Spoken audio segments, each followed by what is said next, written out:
বিসমিল্লাহির রহমানির রহিম। মোল্লা ইউনানি ও হোমিও দাওয়াখানার পক্ষ থেকে সমস্ত দর্শকবৃন্দদেরকে শুভেচ্ছা জানাচ্ছি। আজকে আমি অত্যন্ত গুরুত্বপূর্ণ একটি ভিডিও নিয়ে আপনাদের সামনে হাজির হয়েছি।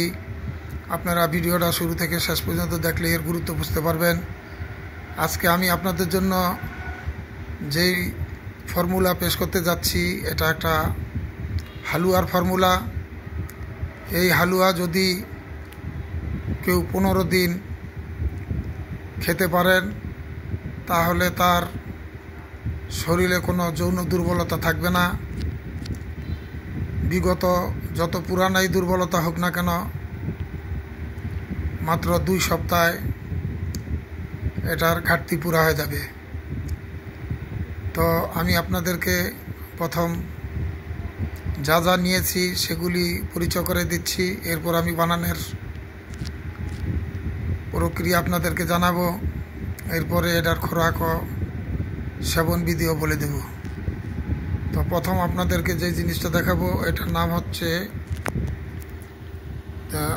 জায়ফল। আপনারা অনেকে হয়তো জায়ফল দেখছেন বা চিনেন।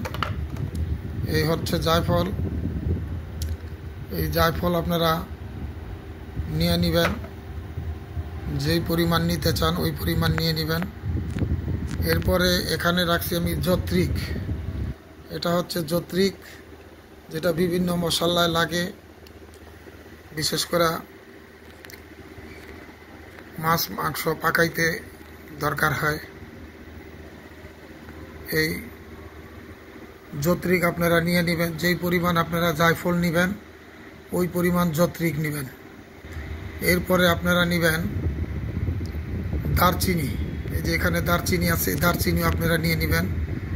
যদি আপনি 100 গ্রাম করে নেন তো সব 100 গ্রাম করে নেবেন। এরপরে আপনারা নেবেন লং। এই লং দেখতেছেন, এই লং নিয়ে নেবেন 100 গ্রাম। লংয়ের পরে এই হচ্ছে কালা সরিষা। সরিষা 2 পদের হয়, কালাও আছে, একটু হলুদ হলুদ আছে, সাদাও আছে, কিন্তু আপনারা নেবেন কালা সরিষাটা। এই 5টা জিনিস আপনারা সম পরিমাণ নেবেন। অর্থাৎ যদি 100 গ্রাম করে নেন তাহলে 250 গ্রাম হবে। খুব মিহিন করে আলাদা আলাদা করে পাউডার করে নিতে হবে। আলাদা আলাদা পাউডার যখন হয়ে যাবে তখন একত্রে মিশ্রিত করবেন। তো আপনার 5টা 50 গ্রাম করে হবে 250 গ্রাম, অর্থাৎ 1 পোয়া।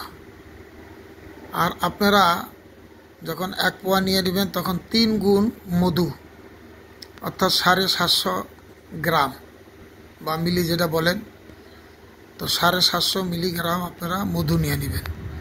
নিয়ে সুন্দর করে মিক্স করে এরকম আপনার কাচের বোয়ামের ভিতরে সংরক্ষণ করবেন। আপনার হালুয়া তৈরি হয়ে গেল। এখন খাওয়ার নিয়ম হচ্ছে, আপনি রাত্রে শোয়ার সময় খেতে পারেন এবং সকালে খালি পেটেও খেতে পারেন। যদি দুর্বলতা বেশি হয় তাহলে সকালে 1 চা চামচ, রাত্রে 1 চামচ। অবশ্যই দুধের সাথে খেতে হবে। দুধ ছাড়া পানি দিয়ে কেউ খাবেন না।